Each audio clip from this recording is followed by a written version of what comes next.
સ્વામિનારાયણ સાક્ષાત્ અક્ષર પુરુષોત્તમ સર્વેભ્યઃ પરમં શાંતિં આનંદં સુખમર્પયેત. શ્રી સ્વામિનારાયણ ભગવાનની જય.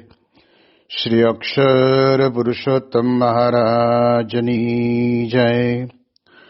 શ્રી ગુણાતીતાનંદ સ્વામી મહારાજની જય. શ્રી પ્રમુખ સ્વામી મહારાજની જય. શ્રી મહંત સ્વામી મહારાજની જય. પ્રગટ ગુરુ હરિ પરમ પૂજ્ય મહંત સ્વામી મહારાજની આજ્ઞા અને આશીર્વાદથી આપણે બધાએ નિત્ય પ્રાતઃ કથાનો લાભ લઈ રહ્યા છીએ. આજે આપણા માટે માર્ચ મહિનાની 14મી તારીખ અને ગુરુવારનો મહાપવિત્ર દિવસ છે અને 1185મી સભા થાય છે. અને કહત હૈ સહજાનંદ એ વિષય ઉપર 836મો દિવસ થાય છે. ભગવાન સ્વામિનારાયણ ગરડા પ્રથમ પ્રકરણના 56ના વચનામૃતની અંદર વિશેષ વાત કરતા આપણને જણાવે છે કે ભગવાનના ભક્તને ભગવાન વિના બીજી કોઈ જાતની કામના રહે એ મોટી ખોટ છે. અને જેને કોઈ જાતની વાસના ન હોય અને તીવ્ર વૈરાગ્યવાન હોય અને જો એ વૈરાગ્યને યોગે કરીને અહંકારયુક્ત વર્તે તો એ પણ એને વિશે મોટી ખોટ છે. મહારાજ આપણને બહુ જ ઝીણામાં ઝીણી વાત કરીને સમજાવવા માંગે છે. ભલે કદાચ વૈરાગ્યના કારણે કરીને આપણને કોઈ જાતની વાસના ભલે ન હોય, પરંતુ માણસ માત્રની પ્રકૃતિમાં જ પડેલું છે કે જે કંઈ ક્રિયા કરે છે લોક જગતમાં કરે કે આધ્યાત્મિક માર્ગમાં કરે, એને પોતાના જીવનની અંદર એનું અહંકાર તો આવ્યા વગર રહેતું જ નથી. જેમ યોગીજી મહારાજ પોતે વાત કરતા ને કે ગાડા નીચે કૂતરું ચાલુ જતું હોય તો કૂતરું એમ સમજે જે આ આખો ગાડાનો ભાર હું ખેંચું છું, પરંતુ એના ખેંચનાર તો બે બળદ છે. એ પ્રકારે આપણને પણ આપણા જીવનની અંદર સત્પુરુષની કૃપા થાય હોય તો જ કહે છે કે આપણે વૈરાગ્યહીન હોઈએ તો પણ આપણામાં વૈરાગ્યની વાત બેસે. કહેતા વૈરાગ્યના ગુણ આવે પણ એનું આવ્યા પછી જે અહંકારપણું અંતરની અંદર રહે છે ને એ બહુ મોટી ખોટ છે. જગતની વાસના તો સ્વામી કહે છે ને કે દરેક જીવ પ્રાણી માત્રનો દેહ એ વાસનામાં એ લિંગ વડે કરીને બંધાયેલો છે. જેને શુભ વાસના હશે એને એ પ્રકારે ભગવાન એને જન્મ આપે છે અને લોક જગત સંબંધી વાસના હોય તો એને એ પ્રકારે આપે છે. પરંતુ કહેવાય છે કે આધ્યાત્મિક માર્ગની અંદર આવા કોઈ પણ પ્રકારના વૈરાગ્યના જે કંઈ જીવનની અંદર ગુણ હોયનો જો એનો અહંકાર અંતરની અંદર વર્તે તો બહુ જ મોટી ખોટ જાય. એટલે યોગીજી મહારાજ કહેતા કે ક્યારે પણ આપણે એવું ન વિચારવું કે કોઈ પણ કાર્ય આપણે કરીએ છીએ, સેવા કરીએ છીએ, આપણે હતા તો થયું, બાકી કોણ કરત. આવો પણ એક નાનો વિચાર જ્યારે મનની અંદર આવે ને ત્યારે એમાંથી પછી અહંકાર મોટું સ્વરૂપ ધારણ કરે છે. જેમ જેમ એ પોતાની બુદ્ધિ ચાતુર્ય વડે કરીને સત્સંગની અંદર કાર્ય કરતો જાય તેમ તેમ એ વ્યક્તિના જીવનની અંદર જો આ પ્રકારે કહેવાય છે કે ભગવાનના પરમ એકાંતિક સત્પુરુષનો અને ભગવાનનો જેવો છે એવો મહિમા ન સમજાણો હોય તો અને અંતરની અંદર અહંકાર આવ્યા વગર રહે જ નહીં. અને એટલા જ માટે મહારાજે આપણને છેલ્લાના 12ના વચનામૃતની અંદર પણ કહ્યું છે. કરામતનું વચનામૃત છે અને એની અંદર મહારાજ પોતે એમ કહે છે કે કોઈ પણ પ્રકારનું માન અંતરની અંદર રાખવું નહીં. અહંકાર છે એ પોતાના જીવનની અંદર માનનું જ કામ કરે છે. અને એ માન કોઈ પણ પ્રકારનું એટલે કહેવાય કે હું ગુણિયલ છું, હું રૂપવાન છું, હું વિદ્વાન છું, હું પંડિત છું, હું ભણેલો ગણેલો છું, આ જ્ઞાતિનો છું. આવી પ્રકારના જે વિચારો અંતરની અંદર રહ્યા હોય એમાં વિશેષ કરીને આ પ્રકારે વૈરાગ્યવાન વ્યક્તિ હોય ને એને પણ જો આવો વિચાર એમાં વધારે ભળે અને અહંકાર આવે તો જીવનની અંદર બહુ જ મોટી ખોટ જાય. કારણ કે આપણે જાણીએ છીએ કે લોકની અંદર કોઈ પણ વ્યક્તિ ધંધો કરતા હોય તો પહેલો બહુ જ વિચાર કરે કે આટલા લાખનું રોકાણ કરીશ, એમાંથી આટલા લાખનું ઉત્પાદન થશે અને એ ઉત્પાદન થયા પછી એમાંથી એક વસ્તુમાંથી મને માત્ર રૂપિયો જ મળવાનો છે એવું વિચારીને જ્યારે કરે ને તો લાંબા સમયે એને ખોટ ના આવે. પણ જ્યારે વિચાર કર્યા વગર એ પોતે એમનામ આંખું મીચીને જવાબ દેતો હોય તો લાંબા સમયે ખોટ આવે ને ત્યારે જે કંઈ નાના મોટા ધંધા કર્યા હોય એની અંદર પગભર થઈ જવું પડે અને લાંબી એને આવક મળે નહીં. એમ સ્વામી કહે છે કે આપણે તો ખરેખર જે કંઈ સંસારની અંદર વૈરાગ્ય પામીને વાસનાથી મુક્ત થયા છીએ એ ભગવાનની કેવળ કૃપા અને કરુણાના કારણે કરીને થયા છીએ.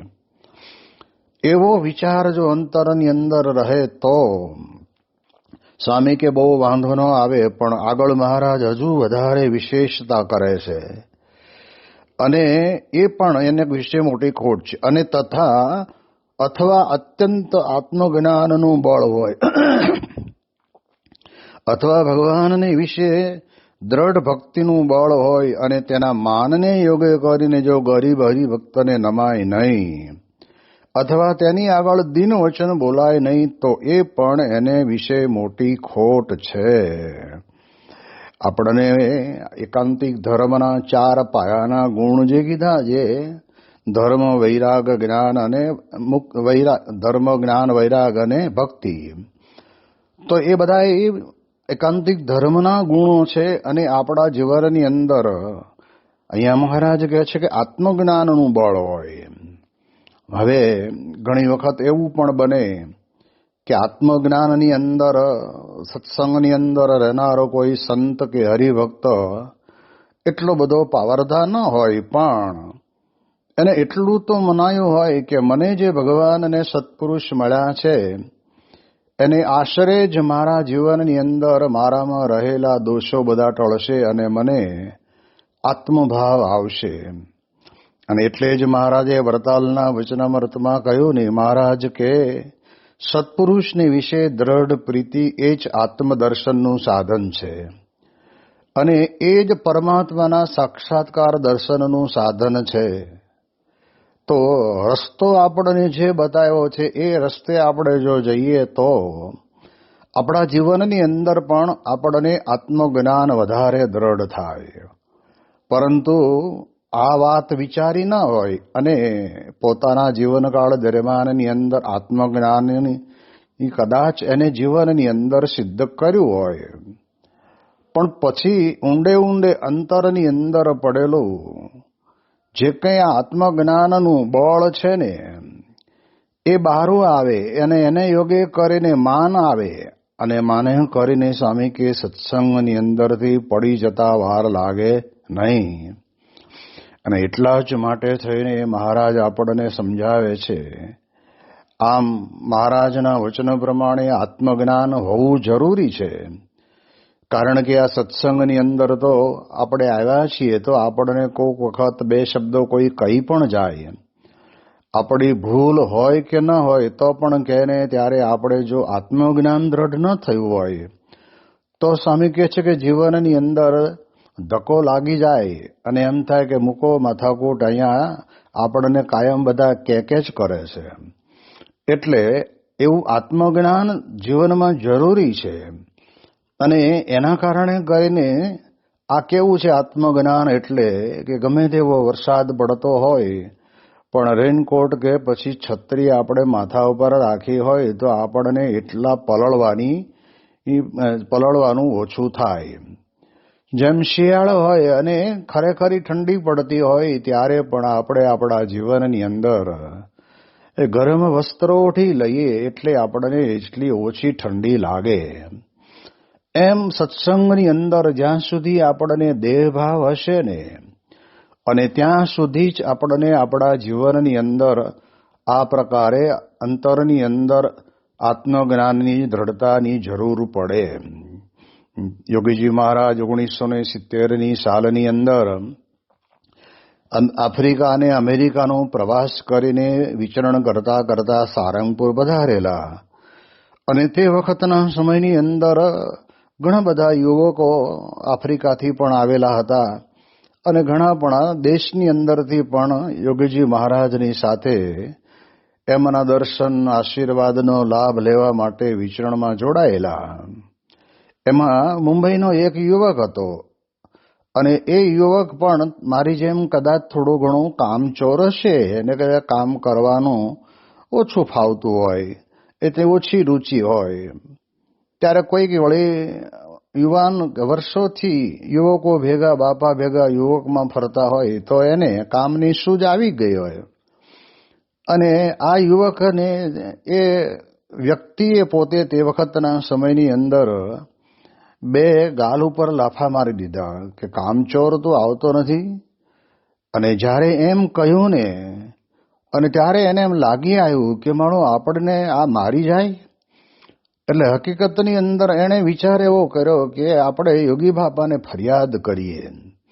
અને યોગીજી મહારાજ પોતે સંધ્યા આરતી પૂરી થયા પછી એમના નવા બંધાયેલા ઉતારાની અંદર બાપા બેઠા હતા.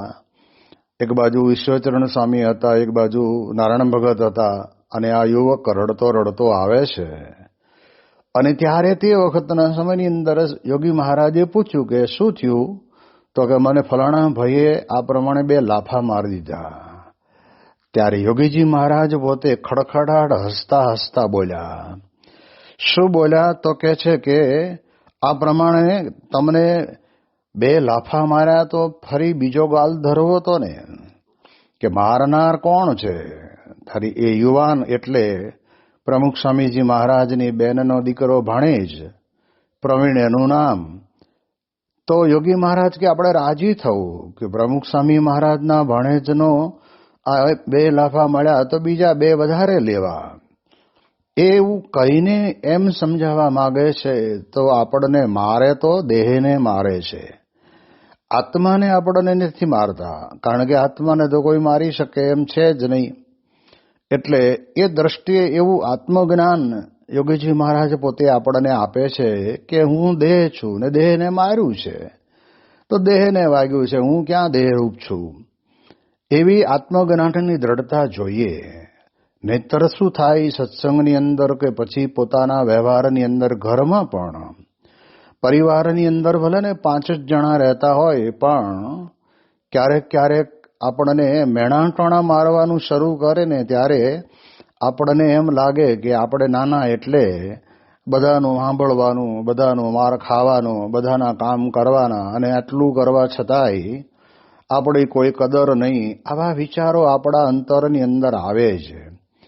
એમ સંસારમાં આવે, એમ ત્યાગાશ્રમની અંદર, સત્સંગની અંદર પણ આપણને એવો વિચાર આવે.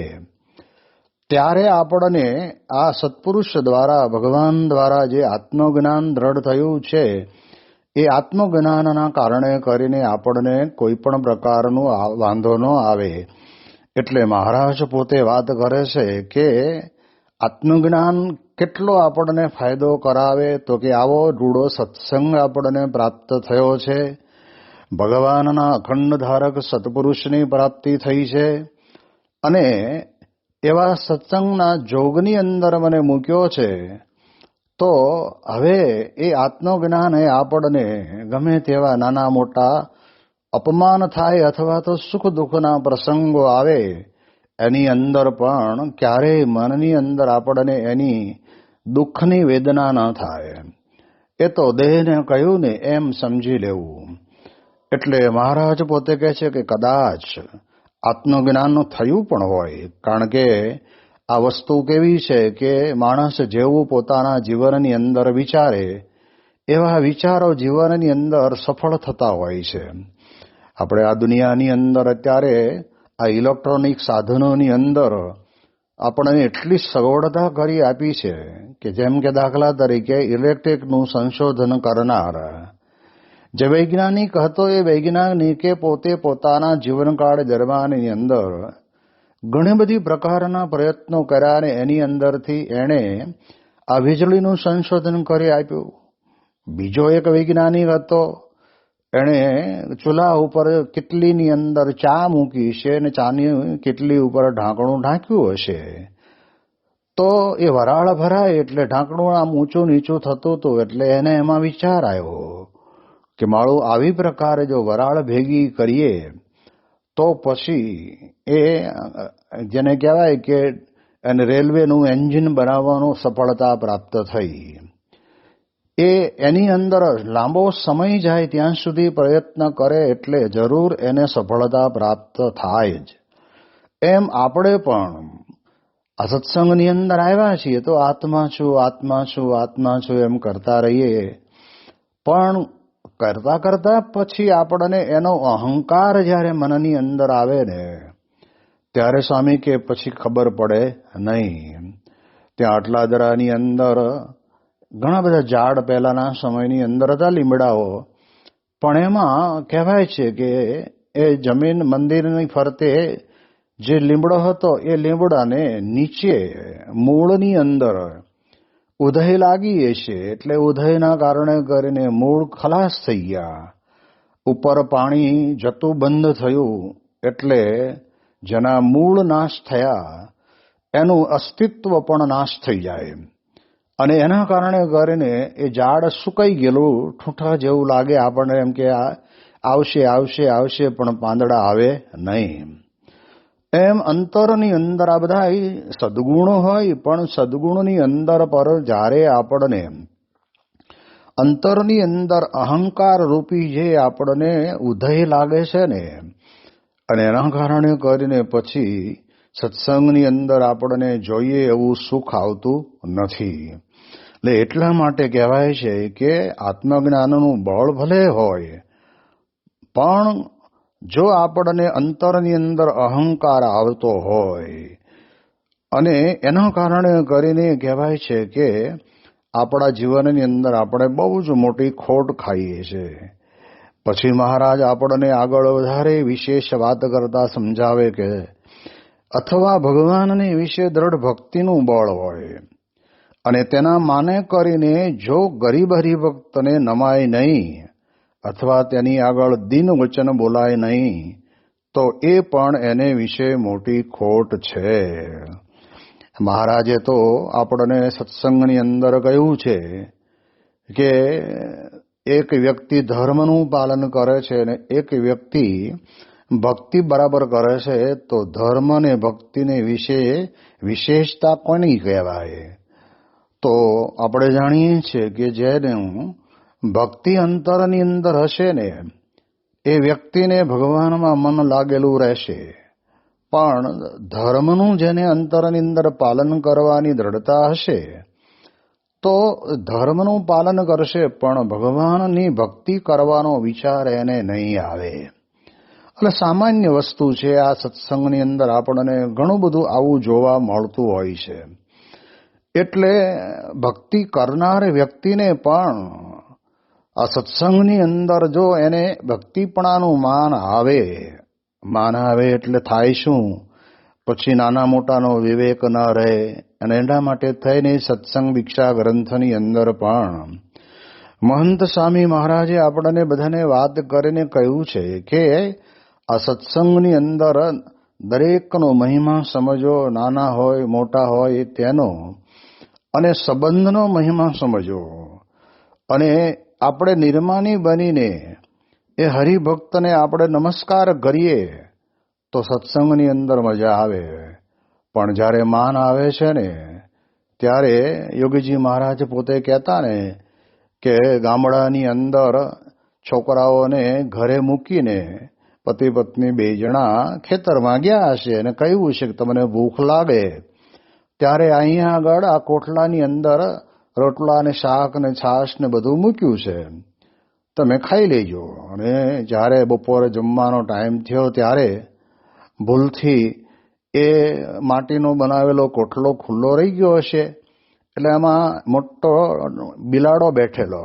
અને જ્યારે છોકરાઓ તો નાના એવા, અને જ્યાં આગળ જઈને આમ હાથ નાખવા જાય ત્યારે ઓલો બિલાડો એમ કરીને કરે એટલે છોકરા બધાય બી જાય. અને એને મનમાં એમ થાય કે મારું આ આપણને બચકું તો નહીં ભરે ને, અંદર પડેલું ભોજન છે અને લેવાનું જ છે, પણ અંદર એક બિલાડો બેઠો છે. એના કારણે કરીને ભૂખ્યા ને ભૂખ્યા રહ્યા. અને સાંજ પડે જ્યારે એના છોકરાના મા બાપ આવ્યા ત્યારે કહ્યું કે અમે તો ભૂખ્યા છીએ, કે કેમ, તમને કહ્યું તો હતું. અને જ્યારે ત્યાં આગળ એ છોકરાનો બાપ ત્યાં જાય છે ને ત્યારે ખબર પડી કે આમાં તો બિલાડો બેઠો છે. અને એ બિલાડાને જેને કહેવાય લાકડી વડે કરીને કાઢ્યો. એમ સ્વામી કહે છે કે આપણા અંતરની અંદર પણ જો ભક્તિ કરતા હોઈએ પણ કોઈને નમાતું ન હોય તો. મહંત સ્વામી મહારાજ એક બીજી પણ વાત કરે છે કે નમવાની વાત જ્યારે આવે ને ત્યારે કાંઈ આપણે નિત્ય પ્રત્યે એમને દંડવત કરવા એવું નથી, પણ એમની પાસે જે કંઈ ગુણો છે એના કરતાં હું તો ઘણો નાનો કહેવાય ને મારામાં તો ઘણા બધા અવગુણો પડ્યા છે. અને આવા સંતને નમવાથી મારામાં પણ અવગુણો નીકળી જાય અને મારામાં ગુણો આવે, એવી પ્રકારનો આપણને વિચાર આપે છે. તો અહીંયા આગળ કહે છે કે ભક્તિ કરતા હોઈએ, ભગવાનને હાર બનાવીને પહેરાવે, રોજ ટાઈમ થાય એટલે આવી જ જાય, હાર બની જ જાય. પણ સ્વામી કહે છે કે એમાં આ ભક્તિ કરે છે, આ ભક્તિનું કામ છે, પણ એમાં વિચાર આવે કે આપણે આટલા બધા વર્ષોથી પ્રતિષ્ઠા થઈ ત્યારથી નિત્ય પ્રત્યે આપણે આવીને ફૂલ લાવીને હાર બનાવીએ છીએ, પણ બીજા તો કોઈ કંઈ કરતા જ નથી. અને પ્રસાદનો ટાણું હોય કે જમવાનો ટાઈમ હોય ત્યારે ગમે ત્યાંથી આવી ગયા હોય. આવો પણ વિચાર આપણા અંતરની અંદર આવે, કારણ કે આપણે હજુ ગુણાતીત ભાવને, અક્ષર બ્રહ્મના ભાવને પામ્યા નથી. એના અક્ષર બ્રહ્મના સાધર્મપણાને જો પામ્યા હોય તો પછી તો આપણને બધું દિવ્ય દિવ્ય અને દિવ્ય જ લાગે.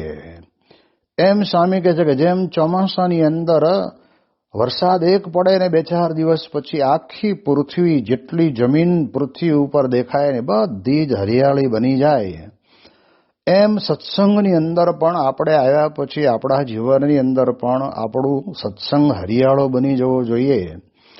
એટલે એક ક્રિયા એ કરીને પછી શું થાય કે ગમે તેમ તો અમે આ ક્રિયા કરીએ છીએ એટલે મારે આવા કોને નમવાનું. પણ મહારાજ કહે છે કે જે ગરીબ હરિભક્ત હોય, અથવા ગરીબ એટલે પૈસા ટકે ગરીબની વાત નથી, મહારાજ એવું કહેવા માંગે છે કે જેના જીવનની અંદર ભૂલમાનસાઈ પડી હોય, કોઈ ગમે તેવા 2-4 શબ્દો કહી જાય તો પણ ક્યારેય ઉકારો ટુકારો કરે નહીં, સામે બાથડવાનો પણ સંકલ્પ ન થતો હોય, એટલે ગુણે કરીને ગરીબ, એટલે એમાં બીજી કોઈ પણ પ્રકારના અવગુણ ના હોય, એવો ગુણિયલ હોય, એને જ્યારે ન નમે ત્યારે એને એની આગળ જઈને દીન વચન ન બોલાય. આ બહુ મહારાજ કેટલા અદ્ભુત શબ્દ વાપરે છે કે દાસી થઈ તું રહેજે દીન દયાળની, નીચી ટેલ મળે તો માને મોટા ભાગ્ય જો, ભવબ્રહ્માદિકને મળતી નથી, પુરુષોત્તમ પાસે બેઠાની જાગજો. આ મુક્તાનંદ સ્વામીનું બનાવેલું અદ્ભુત કીર્તન, દાસી થઈ તું રહેજે દીન દયાળની. આ સત્સંગની અંદર ગમે તેટલા વર્ષો કાઢ્યા હોય તો ગુણાતીતાનંદ સ્વામી પોતે વાતમાં કહે છે ને કે 1000 વર્ષનો ખીજડો ઊભો હોય તો આમ આયુષ્યની દ્રષ્ટિએ 1000 વર્ષનો ખીજડાની આયુષ્ય ગણાય અને મોટો જેને કહેવાય કે ઉંમરમાં મોટો ગણાય, પણ આવે શું વર્ષો વર્ષ દર વર્ષે ઝીણા ઝીણા પાંદડા આવે, હાંગરો આવે અને પાછું બધું ખરી જાય. અને સ્વામી કહે છે કે ભલે ને આજકાલના આવેલા હોય અને કલમી આંબાનો છોડ હોય તો સ્વામી કહે છે કે હજી તો માથોડા જેટલે પણ આ આંબાનો છોડ પહોંચ્યો ન હોય ત્યાં આગળ કેરીઓ લટકવા માંડે તો આપણે એમ સમજવાનું કે બેમાં તફાવત છે. લાંબા ટાઈમથી આપણે સત્સંગ કરીએ છીએ, આપણી આયુષ્ય મોટી છે, આપણે ઉંમરે મોટા છીએ, પણ આજકાલના આવેલા આ નાના નાના કચોએ આપણને કોઈ ગણતા જ નથી. એવું જ્યારે આપણા અંતરની અંદર થાય છે ત્યારે આપણે એમ સમજવાનું કે એ પણ આપણામાં બહુ જ મોટી ખોટ છે. જેમ યોગીજી મહારાજ વાત કરતા ને કે આપણે ઉપવાસ કર્યો હોય અને આપણે ઉંમર લાયક હોય ને ઉપવાસ કર્યો અને બીજો યુવાન હોય ને એને શારીરિક તકલીફ હોય ને સત્પુરુષ એને રજા લઈને ફલાહાર કરતો હોય તો આપણે એને જોઈને કહેલા આટલી નાની ઉંમરમાં આ અમારે આટલા થયા તો અમે નિર્જળા કરીએ છીએ ને તને અત્યારે ખાવાના મન થાય છે.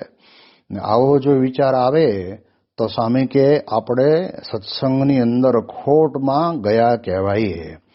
પણ આપણને વિચાર એવો આવવો જોઈએ. યોગીજી મહારાજ બહુ આ રીતે વારંવાર કહેતા, બાપા કહે કે કરીને આવ્યા છે, આપણે કરવાનું બાકી છે. એટલે આપણું શરીર જ્યાં સુધી સાથ આપે ત્યાં સુધી તપશ્ચર્યા કરવી, માળા ભક્તિના કે પ્રદક્ષિણા દંડવત આ બધું આપણે જેટલું થતું હોય તે બધું તે કરવું. પણ અમે આટલું બધું કર્યું હતું પહેલા અને હવે તમારે તો લીલા લહેર છે એમય ઘણી વખત આપણે બોલી જતા હોઈએ છીએ. પણ એના કરતા એવા ગરીબ હરિભક્ત જે ગુણે કરીને સદગુણી હોય અને એને આપણે પગે ન લાગીએ તો આપણા અંતરની અંદર એ રાગ દ્વેષ પડ્યો હોય ને તો જ ન થાય. પાછું કહે છે કે દીન વચન બોલવાનું. દીન વચન એટલે દાસ ભાવ. હું તો આ સત્સંગની અંદર આવ્યો છું, સત્પુરુષે મને કૃપા કરીને સ્વીકાર્યો છે, બાકી મારામાં તો કોઈ એવી લાયકાત નથી કે હું આ સત્સંગની અંદર કાંઈ વિશેષ કાર્ય કરી શકું. અને આપણે જાણીએ છીએ કે આ આખા આપણા બીએપીએસ સંસ્થાની અંદર જે સંતો જે પ્રકારનું કાર્ય કરે છે અને એ કાર્ય એમને આવડતું જ ન હોય છતાં પણ કરી બતાવે તો એનો અર્થ એ થાય છે કે એમાં રહીને ભગવાન પોતે કાર્ય કરે છે. જેમ આપણે જાણીએ છીએ કે પહેલાના સમયની અંદર ટેપ રેકોર્ડર આવતા તો એની અંદર તમે કેસેટ ભરાવો તો જે પ્રકારની કેસેટ મૂકી હોય તે પ્રકારની કેસેટનો અવાજ આપણને સંભળાય. એમ સ્વામી કહે છે કે આપણે પણ આવી રીતે અંતરની અંદર મહિમાની કેસેટ મૂકી હોય તો નાનામાં નાના હરિભક્ત હોય, નાનામાં નાના સંત હોય, એનો આપણા અંતરની અંદર મહિમા રહે અને દીન વચન આપણે એમની પાસે બોલી શકાય. યોગીજી મહારાજ એટલે જ અક્ષરદેવીની અંદર રહેલી આખો દિવસ પ્રદક્ષિણા ફર્યા હોય અને સવારે જે વાળીને એ બધી જે કચરો જેને કહેવાય ભેગો કર્યો હોય તો યોગી બાપાએ દાદી બાપુને કીધેલું કે તમે આ ભેગું કરીને નાખી ન દેતા, રાખી મૂકજો. અને પછી યોગીજી મહારાજ શું કરે તો કહે છે કે એ ચરણરજને લઈ અને માથે ચડાવે, આંખે અડાડે, માથે ચડાવે, છાતી અડાડે. જેમ આપણે જાણીએ છીએ કે પ્રમુખ સ્વામી મહારાજ શતાબ્દી મહોત્સવ ઉજવાયો ત્યારે તો મોટા ભાગનો સમય સ્વામીશ્રીનો ત્યાં પોતાના ઉતારે મુલાકાતો, હરિભક્તોને મળવું, એના પ્રશ્નો, નગરના નાના મોટા પ્રશ્નો, એનું સમાધાન કરવું, એ બધું કરતા હતા. પણ સંતોને સ્વામીએ બોલાવીને કહ્યું કે પ્રમુખ સ્વામી મહારાજની જે મૂર્તિ પધરાવી છે એની આજુબાજુ ત્યાં આગળ જઈ અને સ્વયંસેવકોને કહેવાનું કે બધું એ બરાબર દબાવીને વાળી નાખે અને વાળીને એ પછી બધી જે કચરાના સ્વરૂપમાં જ આપણે માનીએ ને એ જે ધૂળ છે અહીંયા લઈ આવો, મારે મારી આંખે અડાડવી છે, મારા મસ્તકે અડાડવી છે અને મારી છાતી અડાડવી છે. આમ તો સત્પુરુષ પાસે આપણે આવું કરવા ન દેવાય, પણ એમનો પોતાનો આગ્રહ હતો અને એ પ્રમાણે લાયા. અને એ પ્રસાદીની ધૂળ, જેને ચરણરજ હરિભક્તોની દર્શને આવનારની કેવી પ્રકારના લોકોએ આવ્યા હશે, તો એની ચરણરજ પણ મહંત સ્વામી મહારાજે માથે ચડાવી. તો એટલું નિર્માન્યપણું હોય ને, તો સ્વામી કે બધાને નમતા જ રહેતા હોય. તો આની વિશેષ વાતો આપણે આવતીકાલે કરીશું. શ્રી સ્વામિનારાયણ ભગવાનની જય.